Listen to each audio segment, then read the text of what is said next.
Hello guys, তো আজকে আপনাদের সামনে একটা ভিডিও নিয়ে আসলাম মোচা রেসিপি। তো প্রথমে মোচাটাকে সিদ্ধ করে নিয়েছি, তার মধ্যে লবণ হলুদ দিয়ে ময়দা দিয়ে একটু মেখে নিলাম।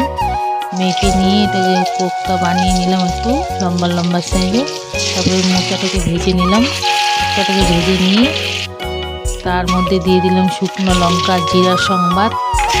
তারপরে আলুটা দিয়ে দিলাম, তারপরে লবণ হলুদ দিয়ে দিলাম, লবণ দিয়ে দিলাম। তারপরে একটু ভেজে নিয়ে তার মধ্যে দিয়ে দিলাম গোটা লঙ্কা, এই গরম মশলা, টমেটো দিয়ে একটু নাড়াচাড়া করে নিলাম। করে নেওয়ার একটা কাঁচা লঙ্কা দিয়ে দিলাম, তার মধ্যে আদা বাটা দিয়ে দিলাম। তারপরে দিয়ে দিলাম একটু জিরার গুঁড়ো, ধনের গুঁড়ো মিক্স করে জল দিয়ে একটু দিয়ে দিলাম। দেওয়ার পরে কোপ্তাগুলো দিয়ে রেসিপি হয়ে গেল। রেসিপিটা কেমন লাগলো একটু কমেন্টে